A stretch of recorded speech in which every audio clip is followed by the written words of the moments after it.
नमस्कार, मैं हूं आपके साथ गजाला परवीन और आप देख रहे हैं नवभारत टाइम्स।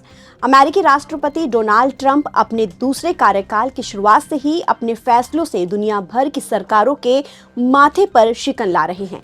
पहले उन्होंने भारत, चीन समेत कई देशों पर रेसिप्रोकल टैरिफ लगाया, फिर रूस से तेल खरीदने वाले मुल्कों को टैरिफ की धमकी दी और अब वो कह रहे हैं कि अगर ग्रीनलैंड को लेकर जिन देशों ने उनका साथ नहीं दिया तो वो उन पर एक और टैरिफ बम फोड़ेंगे। दरअसल अमेरिकी राष्ट्रपति डोनाल्ड ट्रंप 16 जनवरी को व्हाइट हाउस में हेल्थ केयर से जुड़े एक कार्यक्रम में बोल रहे थे। इस दौरान ट्रंप ने उन देशों पर भारी भरकम टैरिफ लगाने की धमकी दी जो ग्रीनलैंड के अधिग्रहण में अमेरिका का समर्थन नहीं करेंगे। ट्रंप ने आगे कहा कि हमें ग्रीनलैंड चाहिए क्योंकि ये हमारी राष्ट्रीय सुरक्षा के लिए जरूरी है।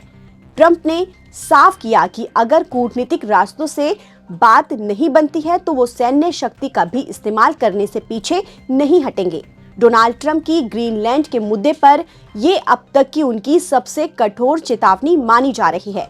बता दें कि दुनिया का सबसे बड़ा द्वीप ग्रीनलैंड में खरबों डॉलर के खनिज तेल और गैस के विशाल भंडार हैं, जिस पर अमेरिका की नजर है, जो भविष्य की तकनीक और ऊर्जा के लिए अहम है। हालांकि ग्रीनलैंड डेनमार्क के अधीन है और डेनमार्क नाटो का एक अहम सदस्य भी है।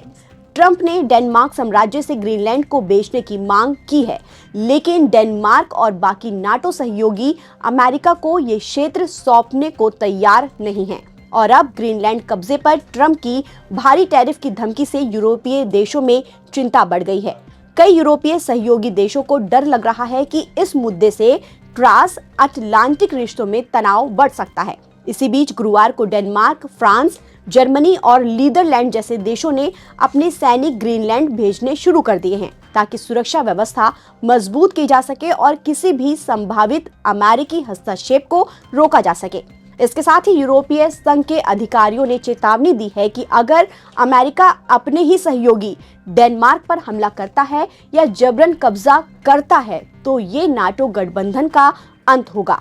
फ्रांस के राष्ट्रपति इमैनुअल मैक्रों ने सोशल मीडिया पोस्ट में कहा है कि डेनमार्क के अनुरोध पर फ्रांस ऑपरेशन आर्कटिक एंड्रोयस के तहत संयुक्त सैन्य अभ्यास में हिस्सा लेने को तैयार है। वहीं व्हाइट हाउस की प्रेस सचिव कैरोलीन लेटिव ने कहा है कि यूरोपीय सैनिकों की मौजूदगी से ट्रंप का ग्रीनलैंड को हासिल करने का लक्ष्य प्रभावित नहीं होगा।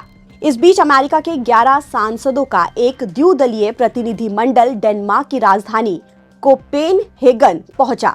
डेमोक्रेटिक सीनेटर क्रिस कून्स के नेतृत्व में इस दल ने डेनमार्क के प्रधानमंत्री और ग्रीनलैंड के प्रधानमंत्री से मुलाकात की।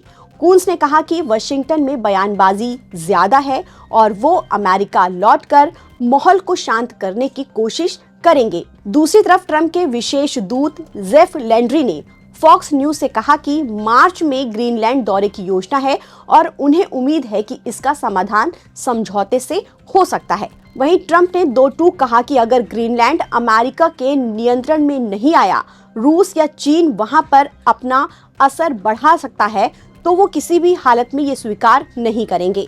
कुल मिलाकर ट्रंप की ग्रीनलैंड को हथियाने की योजना ने वैश्विक स्तर पर दबाव बढ़ा दिया है। ताज़ा अपडेट के लिए अब बने रहिए नवभारत टाइम्स के साथ।